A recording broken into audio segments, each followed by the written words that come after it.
Bismillahirrahmanirrahim. Assalamualaikum warahmatullahi wabarakatuh. Alhamdulillah wassalatu wassalamu ala rasulillah wa ba'du. Pada kesempatan yang mulia ini, pada malam yang lumayan larut ini, saya akan melanjutkan rangkuman dari buku yang saya baca, yakni Hakikat Berpikir karya Syekh Tirmidzi An-Nabahani. Tadi siang, ya walaupun lumayan terganggu karena kegiatan cukup padat di toko tadi, alhamdulillah banyak pelanggan. Jadi saya baru lanjut baca tadi malam, baru selesai dan baru saya catat. Ya, kesimpulan daripada rangkuman sebelumnya, beliau menyampaikan banyak contoh, ya, yang kemudian kesimpulannya adalah informasi terdahulu itu tentang suatu fakta atau yang berkaitan dengan fakta ada syarat mendasar dan juga utama demi terwujudnya suatu berpikir, aktivitas berpikir ataupun akal itu sendiri.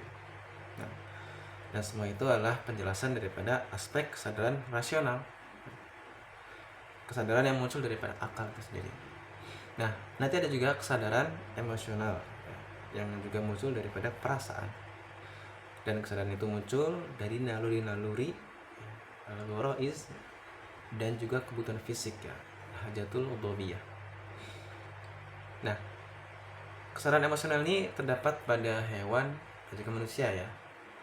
Contohnya manusia seperti seorang anak yang dikasih apel dan juga batu, ya. Dengan penginderaan saja anak itu akan tahu mana yang bisa dimakan dan mana yang tidak. Begitu juga hewan, keledai misalkan dikasih, dia tahu mana yang gandum dan mana yang tanah. Atau sapi, dia tahu mana yang rumput sehat yang bisa dimakan dan mana yang rumput yang buruk untuk dia. Itu dengan penginderaan saja. Nah, kemudian muncullah ketidakjelasan, di mana banyak orang yang menyangka bahwasanya informasi terdahulu itu bisa dihasilkan melalui proses percobaan saja, ya. Dicoba-coba terus akhirnya terwujudlah suatu informasi tersebut, ya. Nah, hal ini bisa dihilangkan, ya, dengan dua hal. Yang pertama, ada perbedaan antara otak manusia dengan otak hewan. Dilihat dari kemampuannya masing-masing tentang mengaitkan fakta dan juga informasi. Nah, yang kedua adalah perbedaan antara aspek yang berkaitan dengan naluri dan juga kebutuhan fisik dengan aspek yang berkaitan dengan penilaian atas suatu benda, berbagai benda tersebut, ya. Nah, perbedaan otak manusia dengan hewan itu ada pada kemampuannya untuk mengaitkan informasi, ya. Karena kalau hewan itu hanya melakukan penginderaan secara berulang-ulang, mengingat kembali penginderaannya, ya. Dan itu di luar daripada pemikiran, ya. Seperti halnya seekor anjing, ya, yang dilatih untuk sebelum makan dia dibunyikan lonceng terlebih dahulu, ya, sehingga dia pun karena terus berulang-ulang dilakukan, dia mengingat kembali penginderaannya bahwasanya kalau ada lonceng maka makanan itu pun hadir untuk dia. Nah, itu contoh daripada mengingat kembali penginderaan. Tuh. Nah, contoh-contoh itu adalah merupakan yang bersifat naluriah, ya. Dan itu terjadi karena proses mencontoh, ya, dilatih, kan, dikasih tahu gimana caranya, lalu hewan pun menirunya, gitu. Dan itu tidak didasarkan pada pemikiran apapun, ya. Nah, beda kalau otak manusia itu bisa mengaitkan informasi yang ada, fakta yang ada, bukan sekedar mengingat penginderaan saja, ya. Contohnya seperti seorang manusia, ya, dia melihat laki-laki, ya, laki asing, kemudian beberapa tahun berikutnya ketemu lagi di suatu tempat, dia tidak hanya mengingat bahwa dia pernah melihat laki-laki tersebut, tapi setelah diberikan banyak informasi tentang laki-laki tersebut, dia pun bahkan bisa mengetahui bukan sekedar tahu orangnya mana, tapi dia tahu kenapa dia bisa di situ dan apa yang akan dilakukannya, atau bahkan maksud daripada dia di situ untuk apa, dia bisa mengetahuinya. Itu contoh daripada manusia bisa mengaitkan informasi yang ada ya. Nah, karena aktivitas mengingat kembali penginderaan ini tidak akan terwujud kecuali pada aspek yang berkaitan dengan naluri dan kebutuhan fisik ya. Dan sebaliknya, aktivitas pengaitan informasi itu terdapat pada segala sesuatu yang ada, baik yang berkaitan dengan naluri dan juga kebutuhan fisik, juga berkaitan dengan penilaian atas segala suatu benda tersebut ya. Nah, seperti halnya contoh seorang bisa membuat perahu atas dasar dia melihat kayu yang terapung gitu. Itu sama dengan halnya seekor kera yang memukul-mukul pohon pisang untuk dapat menjatuhkan pisang tersebut ya. Nah, itu adalah suatu mengingat kembali penginderaan saja, belum termasuk pada berpikir itu sendiri, aktivitas berpikir, belum sampai pada aspek penilaian atas suatu hal itu. Nah,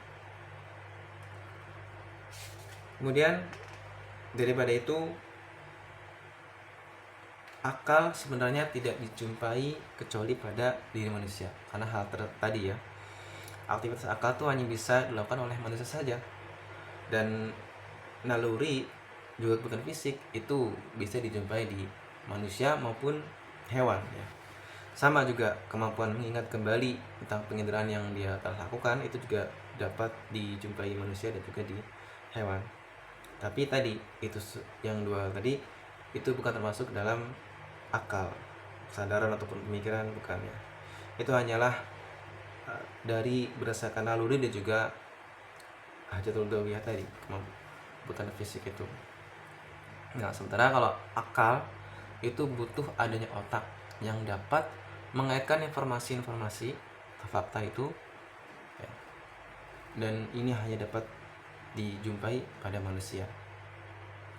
Dan dijelaskan bahwa manusia yang pertama kali pun harus punya informasi terdahulu itu ya. Mengenai yang firman Allah SWT yang sebelum pernah disampaikan, wa alam adam al asma kullaha ya. Kemudian Allah SWT memberikan pengajaran informasi ya seluruh nama-nama benda yang ada di alam semesta ini pada Nabi Adam. Kemudian walaupun berfirman melanjutkan, qala ya adamu ambihum bi asma'ihim, memberitahu kepada Nabi Adam untuk menyampaikan kepada mereka ya, para malaikat yang sebelumnya belum tahu tadi, tentang nama-nama segala benda-benda yang ada di alam semesta ini. Kemudian Nabi Adam pun mampu melakukannya. Itulah menjadi dasar bahwa informasi terdahulu itu menjadi syarat pokok ya, dalam aktivitas akal, dalam memahami makna akal tersebut ya. Lalu ditutup oleh beliau tentang definisi akal itu sendiri, dan harus ada 4 komponen. Yang pertama itulah fakta yang dapat diindra ya. Kemudian indra itu sendiri, panca indra ya, baik penglihatan, pendengaran, penciuman, pengecap atau raba ya. Kemudian otak yang normal, yang sehat ya. Lalu yang keempat adalah informasi terdahulu, informasi yang memberitahukan yang nanti akan dikaitkan dengan fakta ya, tersebut ya.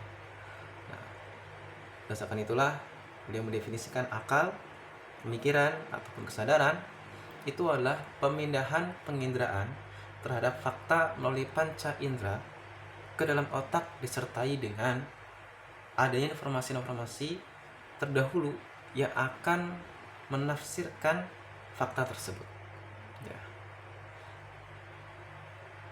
Inilah definisi yang paling benar yang beliau sampaikan, dan semoga dapat bermanfaat ya. Maaf ya karena sudah telat. Sekian dari saya. Terima kasih. Assalamualaikum warahmatullahi wabarakatuh.